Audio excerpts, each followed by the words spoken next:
Hey everyone, I'm Jason Weiser. And I'm Carissa Weiser. And you may know us from our award-winning podcast, Myths and Legends, but now we've partnered with Cast Media to create a new podcast called Scoundrel, History's Forgotten Villains, a series that tells the true stories of some of yesterday's most fascinating, forgotten bad guys. For example, you'll follow the career of Sidney Gottlieb, not only learning that through Sidney and his CIA team, the U.S. literally sanctioned mind control experiments and torture. But the story will open a window allowing you to really feel what Cold War America was like. Each episode will feature a new villain and a new time period you may not have heard about, but really should. So if you like crime, evildoers, and the darker parts of history, join us on Cast Media's new podcast, Scoundrel, History's Forgotten Villains, every week, wherever you get your podcasts. This podcast is intended for mature audiences. Listener discretion is advised.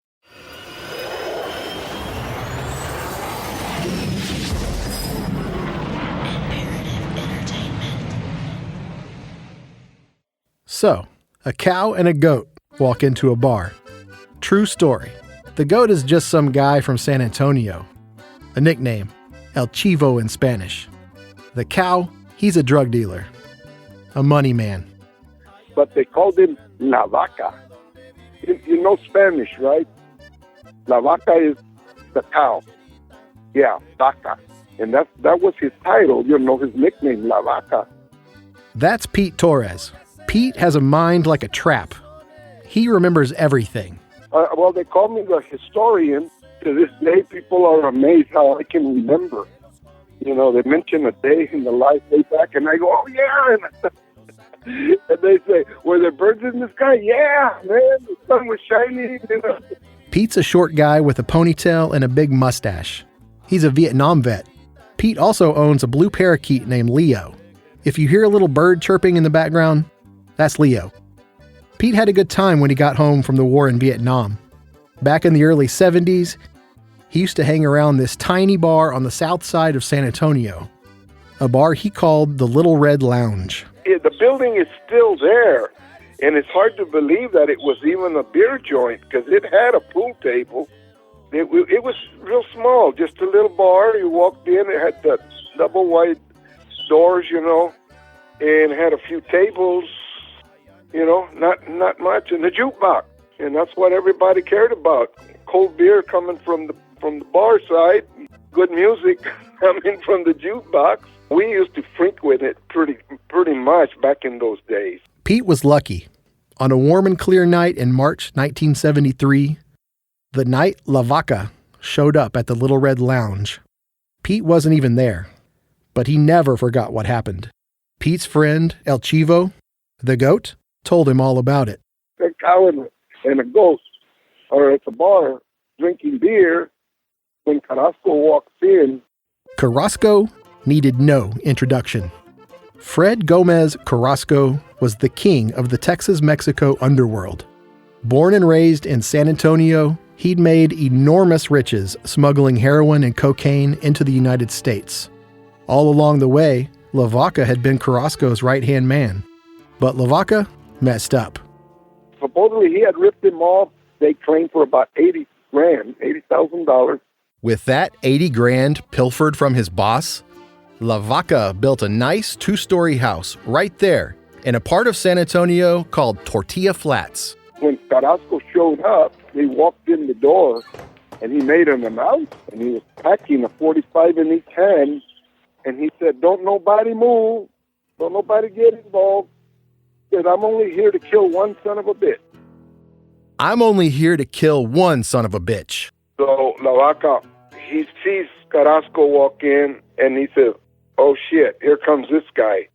When Carrasco takes aim at the guy, and the guy, according to the Chivo, he says, well, he takes a drink out of his beer, and Carrasco tells him, he says, what'd you think? That I wouldn't find you? You're spending my money? This was the last cold bottle of beer La Vaca would ever drink. Explained to him why he's going to kill him, and the guy didn't answer. Just took a drink out of his beer.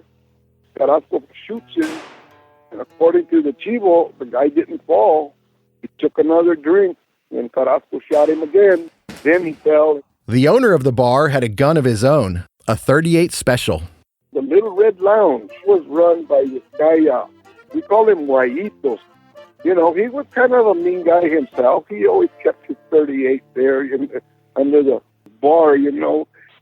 He kind of controlled his bar pretty good. Guayito grabbed his 38 and tried to confront Carrasco. Fred Gómez Carrasco hit him. He pistol whipped him one time. He knocked him down and said, hey, like I said, I just came to kill one guy. So get in, you know, none of your business. Meanwhile, the Chivo, he fainted because La Vaca was killed right next to him. So the bartender gets pistol whipped and he goes down. El Chivo and La Vaca are both on the floor, one bleeding, the other just lying there. And they thought he had been shot too. No, he just fainted. Here's the deal though. Fred Carrasco and La Vaca were more than just business associates. They were tight, real tight. La Vaca and Carrasco were first cousins. When Carrasco walked out the door of the Little Red Lounge, he left his own flesh and blood, La Vaca, to die right there, the cow beside the goat, on the barroom floor. It was always about the principle.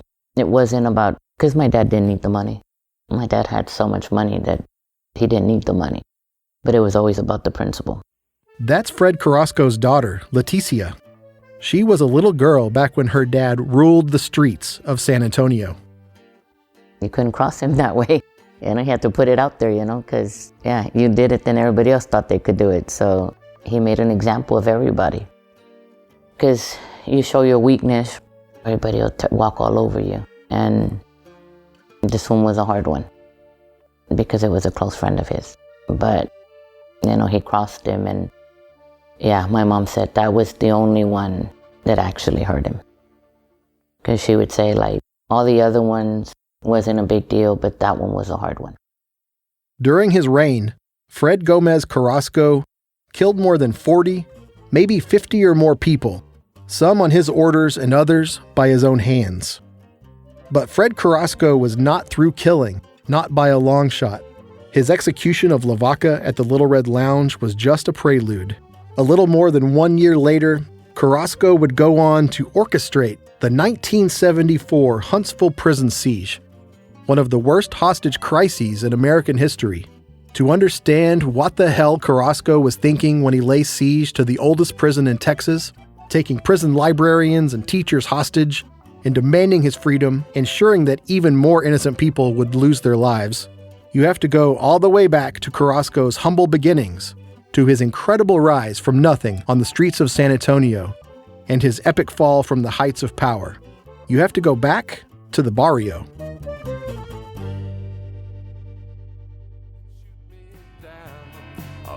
From Imperative Entertainment, I'm Wes Ferguson. This is Standoff. I've got 2 long life terms to do, both running end to end. Hey, it ain't so far to Mexico that I can't find my way. They're taking me down to Huntsville. I'm not gonna stay.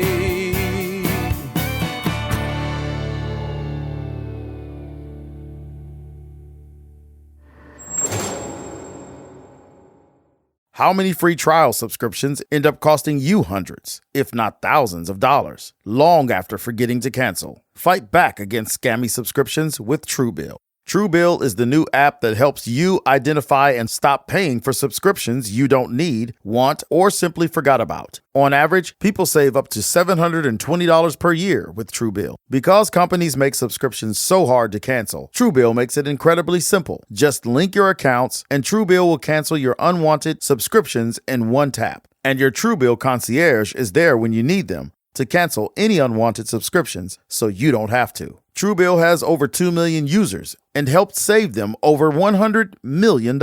Like Jennifer B., who says, "With your help, our family has saved $587 per year on unnecessary subscriptions. I really didn't understand how Truebill could help me until we decided to save for a very large home purchase." So don't fall for subscription scams. Start canceling today at Truebill.com/truecrime. Go right now. Truebill.com/truecrime. It could save you thousands a year. Truebill.com/truecrime.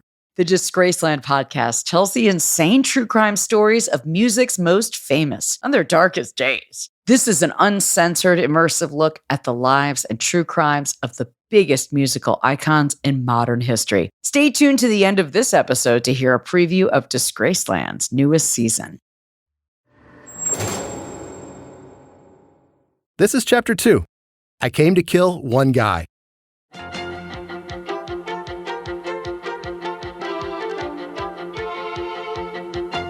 San Antonio. You may know us as the home of the Alamo, but we're much more than that.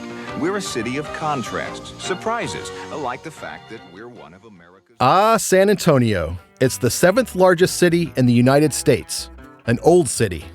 Tourists flock to San Antonio's attractions like the Alamo and the Riverwalk, where picturesque canals wind through the heart of the historic downtown. But, like any large metropolis, San Antonio also has its problems. The city is incredibly stratified by class and ethnicity.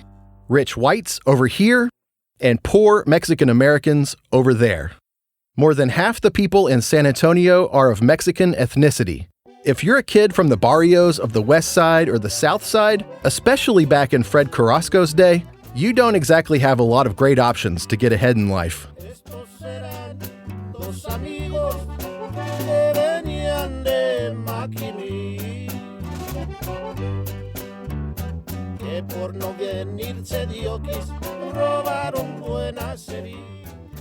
I'm looking through old black and white jail mugshots of Fred Gómez Carrasco. He's in his early 20s. A good-looking kid, short, curly hair, snazzy dresser in suits and skinny ties. Despite the appearances, though, Carrasco is just another street hustler. He's a low-level drug pusher trying to get by in San Antonio, Texas.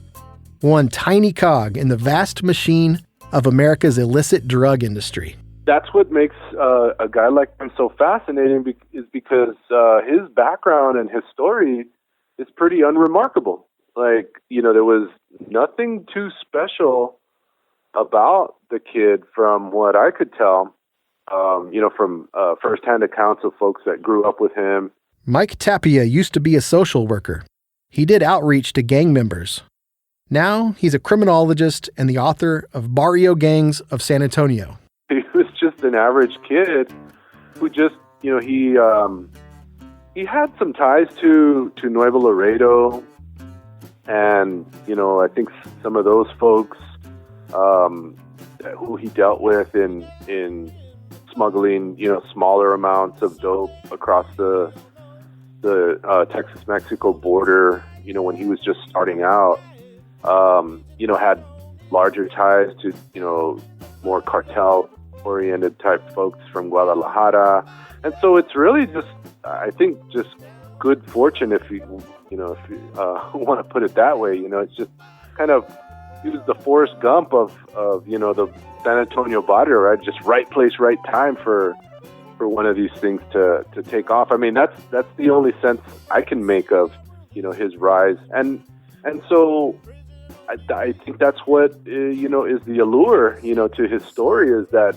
if he could make it, then anybody could.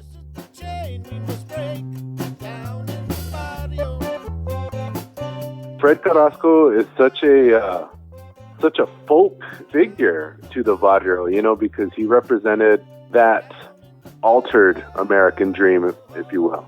He was idolized by a lot of people in the barrio, for his success in that underground, and with heroin in particular. So yeah, of course, kids wanted to emulate him, but yeah, it's easier said than done. But Carrasco screwed up. In 1961, he sold a gram of heroin to an undercover agent, a federal offense. At the age of 21, Carrasco was shipped off to the penitentiary. 6 long years passed behind bars. When Carrasco was released in 1967, he was ready to make up for lost years. And Carrasco happened to be at the right place at the right time. He had the right connections in Mexico. When the cops busted a rival gang, Carrasco stepped in to fill the void. Before long, Carrasco was selling $2,000 worth of heroin every single day. That's fantastic money by any standard, especially for a guy who dropped out of school in junior high, but nowhere near the riches that would soon be rolling in. At a dance one night at the Riverview, a bar near the scenic Medina River south of San Antonio, Carrasco met a dark-eyed young woman named Rosa Leyva. Fred was 27, handsome, an unusually sharp dresser, and rolling in cash. Rosa was 20. Their relationship would become the stuff of telenovelas. It was just a bar, and my mom would get to go out once in a while, go out to the town, and they met there. And it was love at first sight. That's Leticia Carrasco again, the daughter Fred and Rosa would later have together.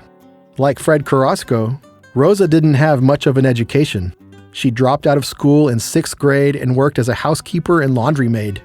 Rosa already had one daughter, Lorraine, Leticia's half-sister, from a previous relationship. Leticia says her mom came from a wretched home life. I think my mom was just looking for a way to get out, and she found it. She fell head over heels for him, wanting to escape the hellhole she was in, because they were bad. My grandparents. My grandfather molested everyone, even her. He came and rescued her from the hell she was in, and she had never seen anything like that before. And that's why I say, my dad knew what nice things were. And it wasn't like he came for money, but he knew what nice things were. My mother didn't. And that was very impressive to her because she got to do and buy stuff that she never even dreamt of. He loved fine food, and my mother never knew anything about that before. Loved going to these fancy places and liked to dress very well and just everything. My mother didn't come from that. And Fred had plenty of reasons to adore Rosa. Everything. He loved her smile, her eyes, her crazy personality, her being a jokester, because she's always been one. It wasn't just something. She brought that into their relationship where it wasn't always just so serious. Because, for the most part, it was very serious, their relationship. But they had those little moments. And you know that he loved her. He would always... And something that I see that both of my parents show love by gifts. My dad would buy her all kinds of stuff, take her into a showroom for cars and pick one out of there for her. Go buy her this real expensive jewelry. And like I tell you, it's like he had her very spoiled. And I think that's why my mom would never found anyone like him. Not even close to what he, the man that he was. In 1969, the feds got wise to Carrasco. They issued a warrant for his arrest for selling heroin. Except for stints in prison, Carrasco had been a lifelong Texan. Now he split from San Antonio, moving his drug-dealing headquarters across the Rio Grande to the border town of Nuevo Laredo. Rosa gave birth to their daughter Leticia that November. The Carrascos lived like kings in Mexico. Carrasco bought a mansion for his growing family and dabbled in cattle ranching. But he could never stay away from San Antonio for long. Carrasco often slipped across the border and made the 2.5-hour drive to San Antonio to enforce his iron grip on the South Texas drug trade. Carrasco also took to calling himself Don Ramon, like a mafia boss. Others gave him different nicknames, all signs of deep respect. Some knew him as El Viejo, even though he was scarcely 30 years old, due to his experience in the underworld. People also called him El Señor, the Master, a term that is often reserved for none other than God himself. Carrasco ruled supreme, and Rosa was right by his side. Started off with something really small, and it just turned into something really big. It turned out to where they had a warehouse for drugs, something she never imagined getting to see. She never imagined seeing, that much drugs in her life or that much money. She could go and blow, $100,000, $200,000 to furnish a home. We would get up and leave everything behind and start all over again. And she got used to that kind of lifestyle really quick. Smuggling drugs across the border was easier in those days. Well, you got to see, back then it wasn't as hard as it is now. After 9/11, everything changed. Because even before 9/11, it wasn't as strict as it is now. But they did have people. They had people that would cross it. They also had planes that would cross it. Like the big quantities, planes would cross it. It was a really, really big business where everything was involved. People that had their own, planes, their own helicopters, were involved. Scarface, was close, but not even to the extreme that my dad was. And Scarface, people thought was big. I think what compares to him now is El Chapo. Because they see El Chapo and it's like, wow, man, that man is way up there. Yeah, that's the way my dad was, way up there. Because even my mom would say, like, we had way more than what that man ever had. Carrasco enjoyed food and drink, as evidenced by his expanding waistline. But unlike many drug dealers, Carrasco didn't sample from his own stash. He didn't use drugs at all. To him, it was all business. Money and power were his drugs. His trail of dead were just another part of doing business in Mexico. Carrasco offed rivals with impunity and demanded maximum loyalty of his lieutenants. In his organization, if you were in for life. As the bodies piled up, Carrasco moved his operations first to Monterrey, a sprawling industrial metropolis a few hours from the Texas border. Then, following a shootout with Monterrey police, he moved even farther into the Mexican interior to the city of Guadalajara, the source of his connection to European heroin. Carrasco was also getting regular shipments of cocaine smuggled on fishing boats from Chile, but heroin was king. There were two kinds of heroin in those days: a white powder extracted from Turkish poppies and refined in European laboratories, and the inferior black tar heroin from Mexico. Carrasco had connections to the good stuff. By 1972, he essentially had a monopoly on European heroin entering the United States from the southern border. Addicts were accustomed to buying heroin that had been cut with cheaper substances. Carrasco hardly bothered to dilute his product. The folks back home were unprepared for such pure dope, as the San Antonio writer and journalist Greg Barrios explains.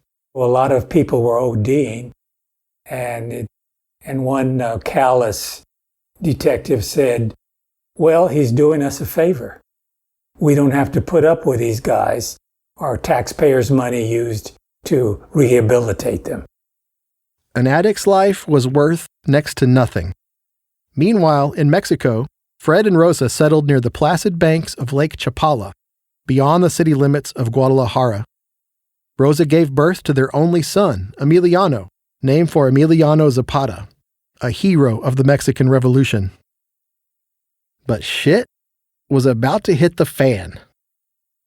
Almost by accident, the Mexican military police busted one of Carrasco's bagmen when they recognized him from a wanted poster. That guy led police to Carrasco's stash houses. The cops were waiting for Carrasco when he arrived at one of the houses later that day. I was minding my own business, I really was. But when I got there, I was surprised, or caught by surprise. My brother and I, my eldest brother, put in a trap by a federal agent, a Mexican federal agent. And then it turned out that my administrator had been caught with a quantity of heroin. When he never came home that night, Rosa got scared. She went looking for him the next morning. Rosa walked right into the police trap, too.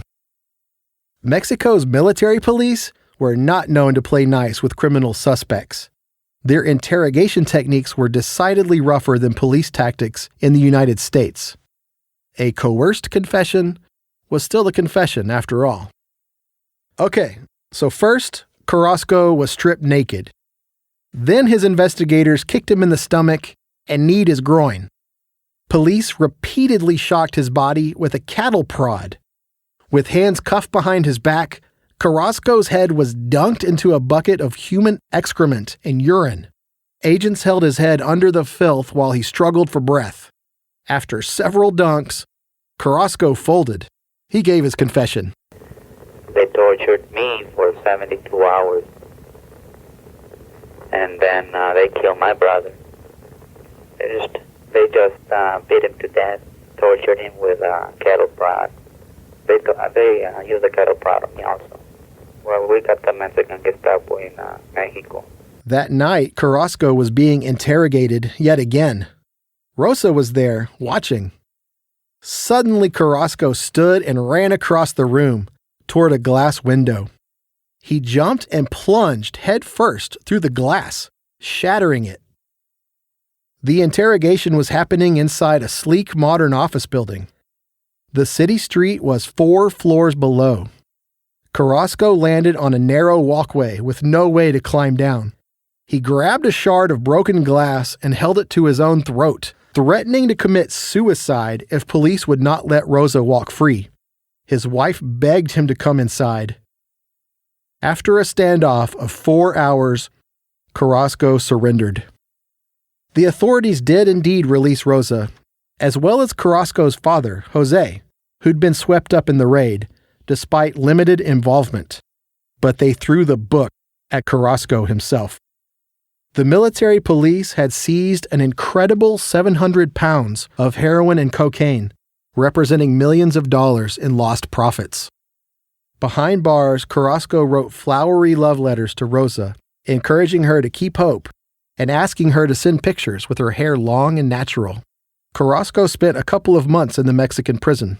Then, on November 10th, 1972, he broke out. The official story was that he was smuggled out of the Jalisco State Prison in broad daylight beneath a pile of bricks that had been loaded onto a truck in the prison's tile factory. Word on the street was Carrasco had paid off the warden. He drove to freedom in the warden's own car. I escaped through a bribery. I came back to San Antonio. Either way, Carrasco was now a most wanted man on both sides of the border, in Mexico and the United States. And he became a master of disguise. Rosa and their children learned to hide in plain sight as well.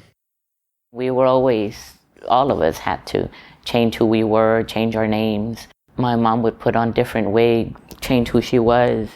They made sure that schooled us on it, right, to where now this is, your new name, and this is, and the one thing that was real easy for us with my mom, it was just mom. But if they were to ever ask, sometimes her name was Esther, sometimes her name was Mary. It just changed depending, where we were at. My dad, the same thing. He would dye his hair. He would wear different wigs to change the way he was. That is so crazy. But I guess it worked. I have an uncle that he actually did plastic surgery to change the way he looked. And he changed everything about him. Changed his fingerprints, changed his looks, because they were looking for him.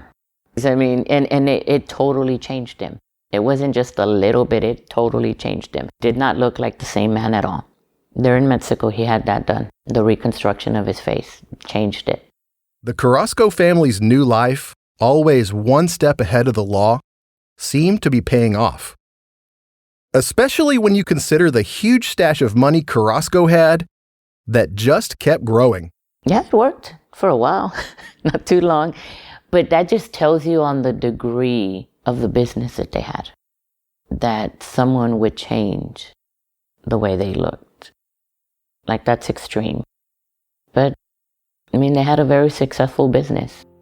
Very successful. Millions and millions were made. My mom says there was trash bags of money. There wasn't enough space for so much money. And it'd be nice to have some of it now. It's like, damn, y'all didn't have enough space for money. It's like, wow. The warehouse just blows me away.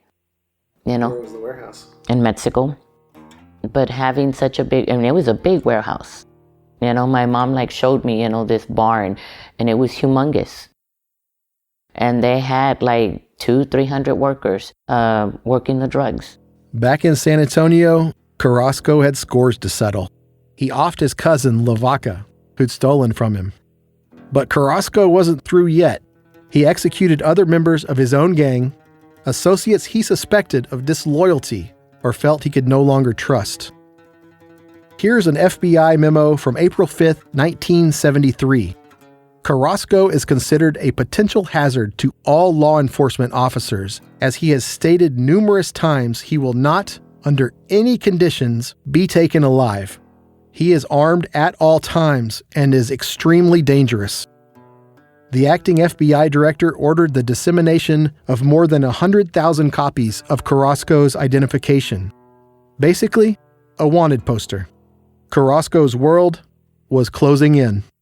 Then something kind of unexpected happened. Fred Gómez Carrasco, the bad guy who'd flooded his own neighborhood with dope and probably killed more men than any other Texan in history, became a folk hero in the barrios of San Antonio.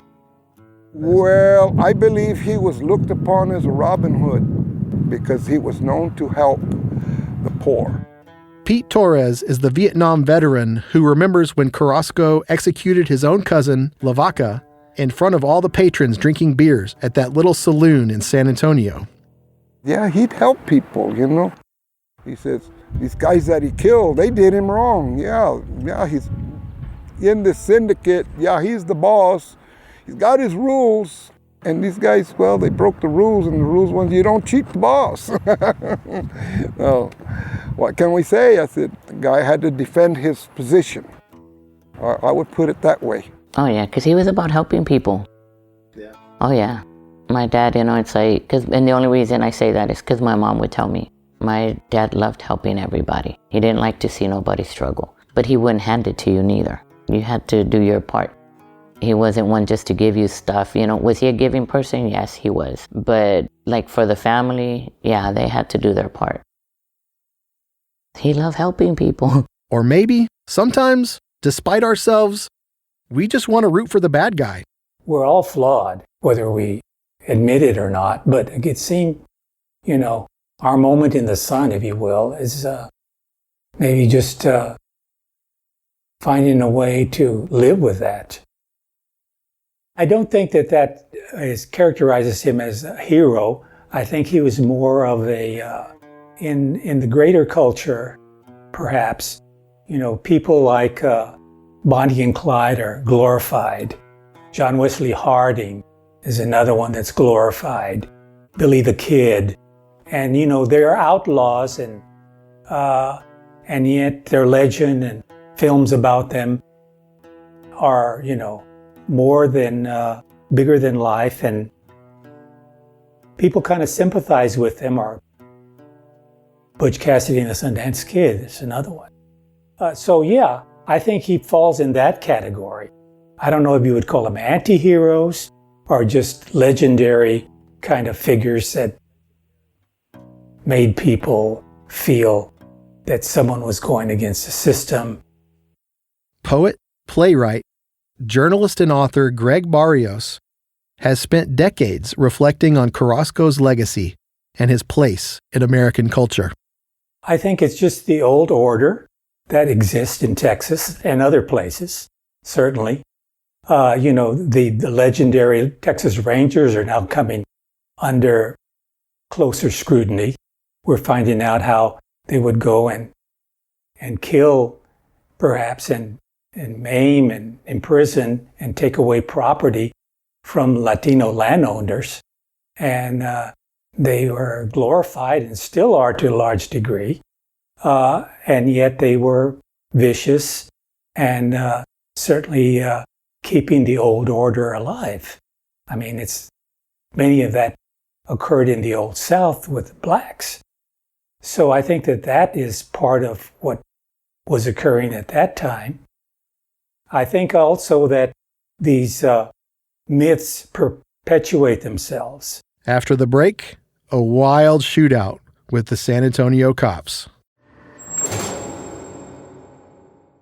Hi, I'm Allie Raisman. I've been living with migraine for a while. As an athlete and gymnast, I was taught to just power through the pain. Now I use Ubrelvy or Ubrogepant to treat my migraine attacks. As soon as I feel a migraine attack, I take Ubrelvy, which provides me with quick relief. Once I get relief, I go on with my day. I'm partnering with Ubrelvy to share my migraine story. Ubrelvy quickly stops migraine in its tracks within 2 hours without worrying where you are. Most people had quick pain relief within 2 hours. Ubrelvy treats migraine attacks in adults and is not for prevention. It's available by prescription only. Do not take Ubrelvy with strong CYP3A4 inhibitors. Tell your healthcare provider about all the medicines you take. Most common side effects are nausea and tiredness. My hope is that by sharing my migraine story and the relief I get from Ubrelvy, it can help someone else. Ask your doctor about Ubrelvy, the anytime, anywhere migraine medicine. Learn more at ubrelvy.com or call 844-4-UBRELVY. Sponsored by AbbVie. When I finally got to San Antonio and stayed looking up, and then it had a downfall again. I knew for a fact that they would lay an ambush for me, but I wasn't expecting it that time. No matter how clever you think you are, you'll sometimes slip. The El Tejas Motel has seen better days. It's a roadside motor court in San Antonio, Texas, a few miles south of all the tourist stuff like the Alamo and the Riverwalk. There is a cool sign out front, the name, El Tejas, in a retro font all lit up in neon. The marquee touts the swimming pool and refrigerated air, necessities in the heat of a Texas summer. With the exception of that funky sign, a few palm trees, and the name itself, Tejas is the original way to say Texas in Spanish. The El Tejas is just another rundown crash pad on the south side of San Antonio. It's been a long time since anybody bothered to fill up that swimming pool. Drug arrests, prostitutes doing their thing. Last year, a woman got so mad at her boyfriend, she poured gasoline all over his car in the El Tejas parking lot, then flicked a cigarette lighter through an open window, burning up the car, burning up herself, and burning her boyfriend when he ran out of his room to try and stop her. Home away from home? Hardly. And yet, the El Tejas wasn't always so low rent. As a young child, that was such a fun place to go visit. Meet Beverly Elam. She lives in Houston. Beverly's grandparents, Georgia and Johnny Wade, managed the El Tejas Motel for many years. Number one, they had a candy counter in the lobby. So we had our choice of candies, and they had the old switchboard system.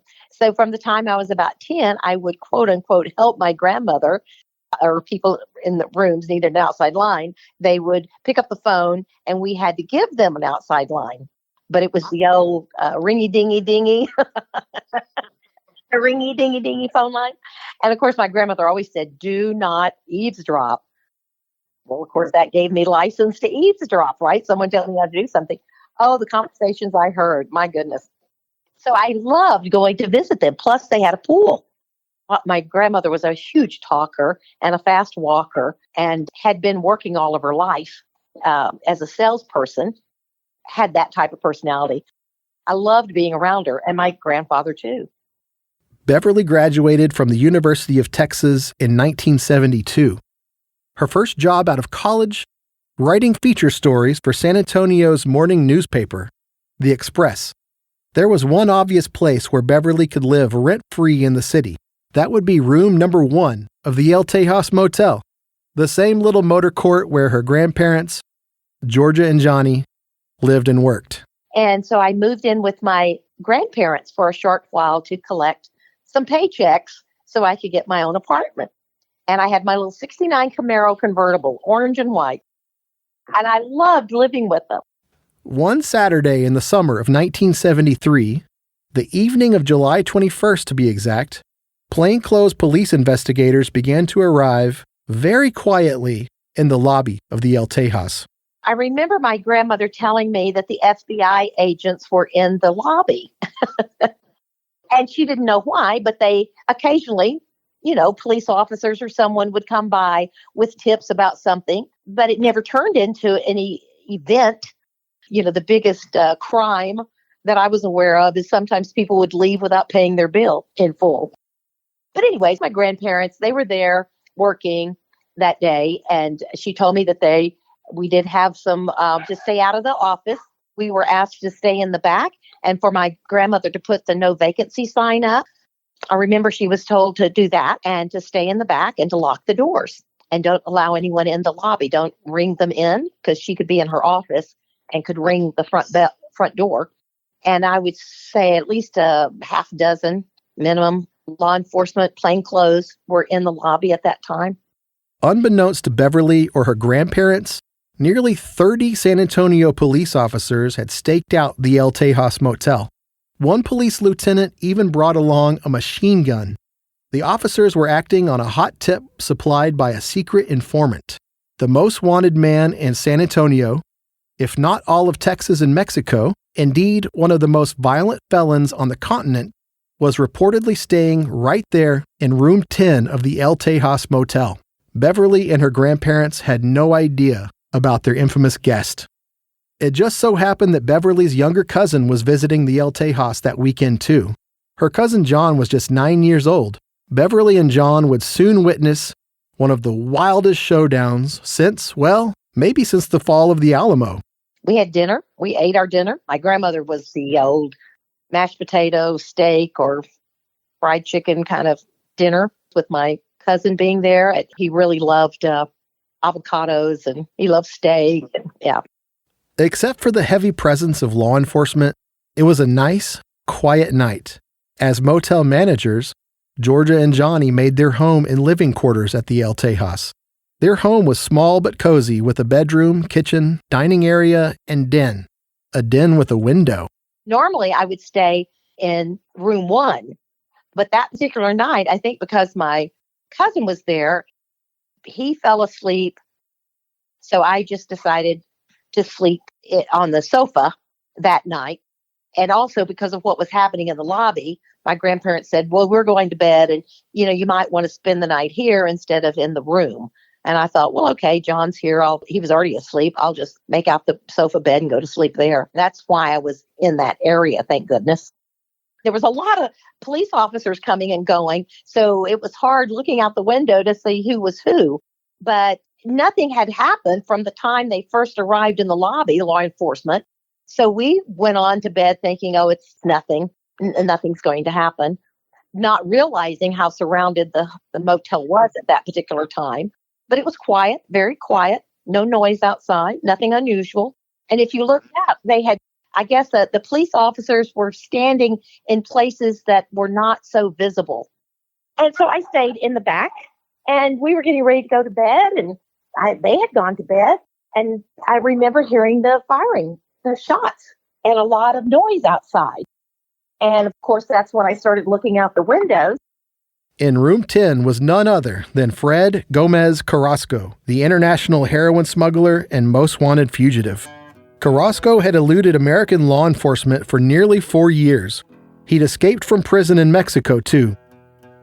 Back in San Antonio, his hometown, Carrasco was a ghost who only seemed to materialize when committing another murder.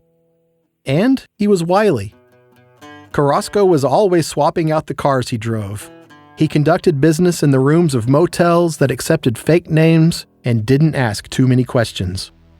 As police staked out the El Tejas, 3 lead detectives watched room 10 with binoculars from the window of room 22.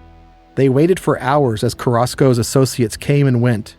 No sign of the man himself. El Viejo, the old man, as some called him, despite the fact that he was only 33 at the time. That changed at 10 p.m. when a shiny blue Ford sedan arrived.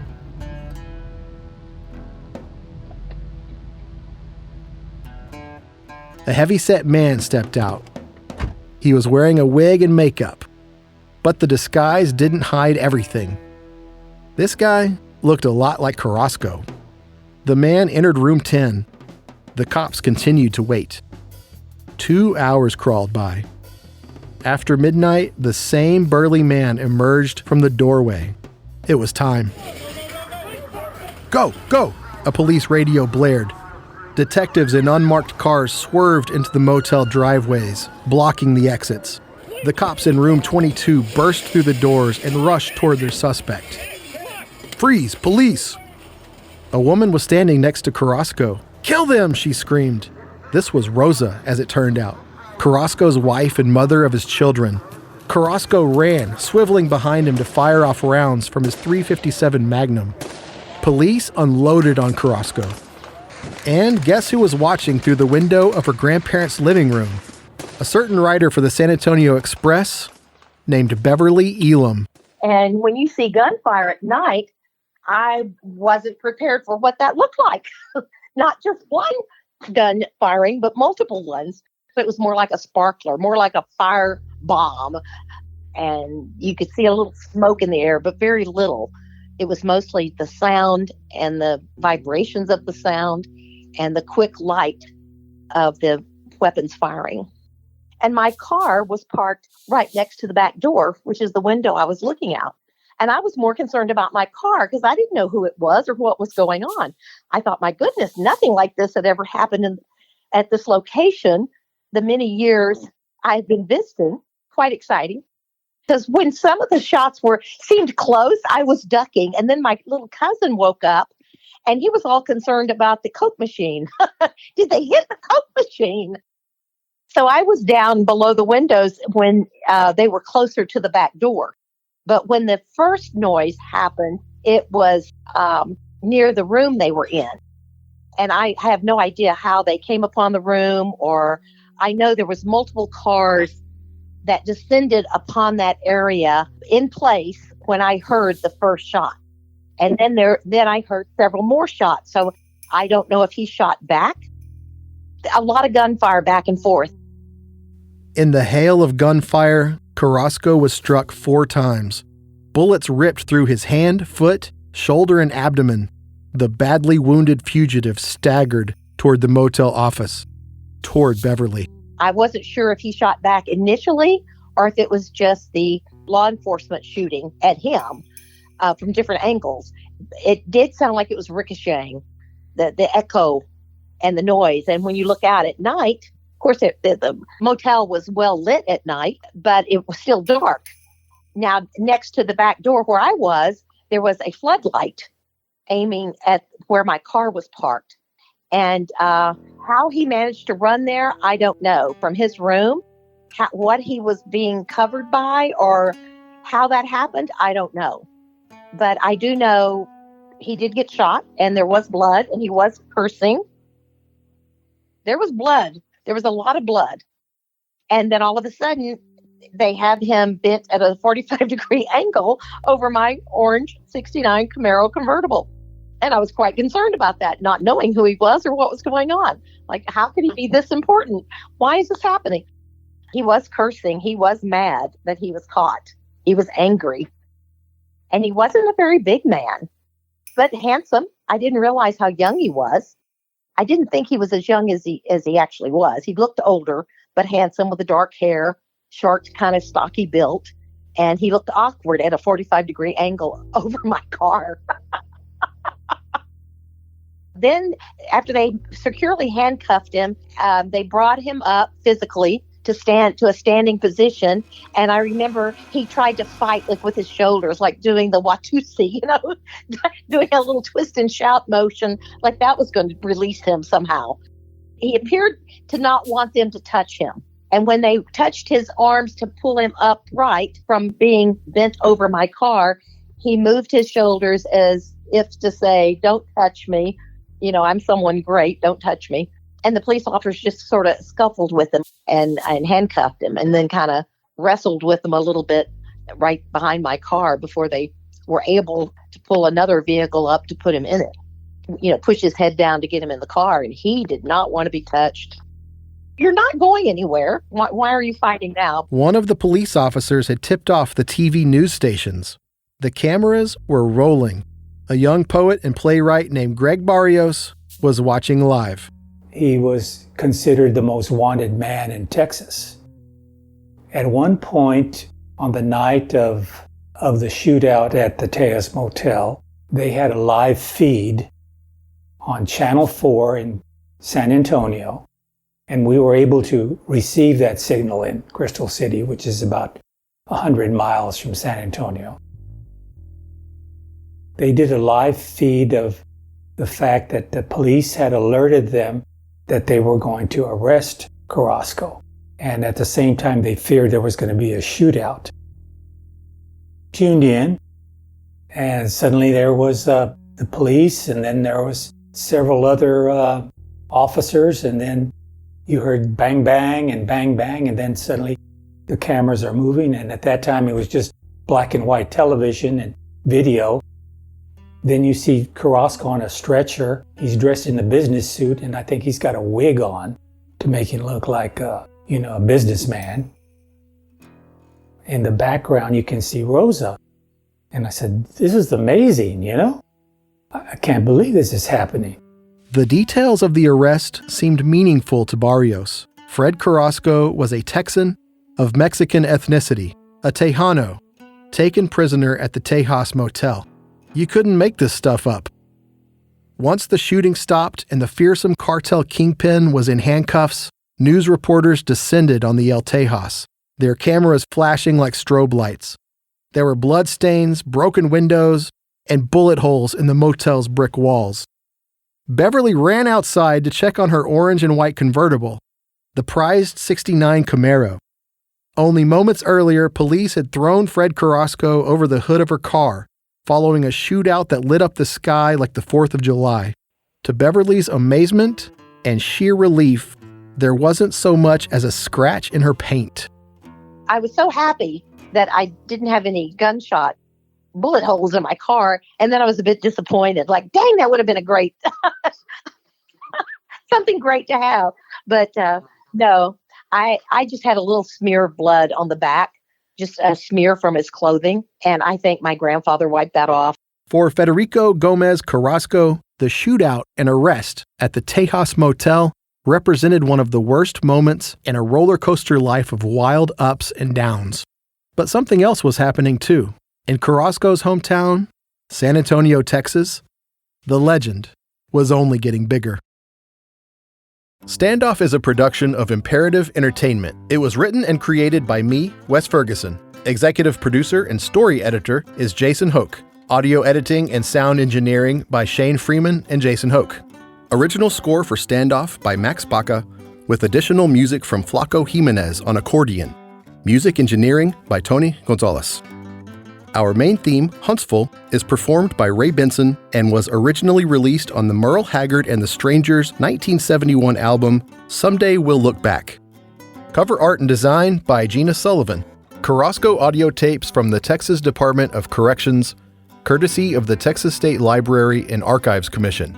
Special thanks to the staff of the Texas Prison Museum for their generous help with research materials.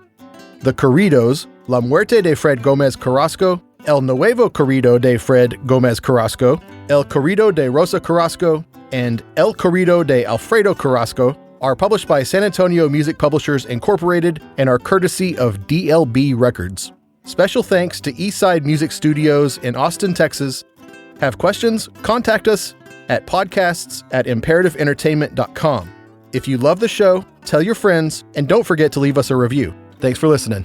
San Antonio writer Greg Barrios passed away during the production of this podcast, as did William T. Harper, author of 11 Days in Hell. I hope this show honors their memory.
As promised, you're about to hear a preview from the new season of Disgraceland. While you're listening, follow Disgraceland wherever you get your podcast. Or you can listen to all 10 seasons exclusively on Amazon Music.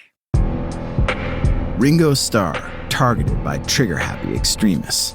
Britney Spears, in captivity under a 13-year conservatorship. Charles Manson, making the music industry witchy. The Sex Pistols attacking the status quo and drawing blood. Mama Cass at the center of the crime of the century. Chris Brown surrounded by a SWAT team. Jennifer Hudson tortured by a triple homicide. Robert Johnson a hellhound on his trail. And Pink Floyd's Crazy Diamond lost somewhere on the dark side. Hear all these insane true stories in Season 10 of Disgraceland. This is not the music history you've heard before.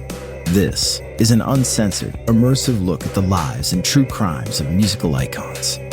Disgraceland is hosted by me, Jake Brennan, and is the world's first music and true crime podcast. Named 2021's Best Music Podcast by the Webby Awards. You can hear new episodes of Season 10 every Tuesday wherever you get your podcasts. Or you can hear the full archive. That's 10 seasons, over 100 episodes, all for free, exclusively at Amazon Music by going to amazon.com/Disgraceland. And then, buckle up for more of the most mind-blowing moments in music history. Listen to new episodes of Disgraceland wherever you get your podcasts. Rock-a-rolla.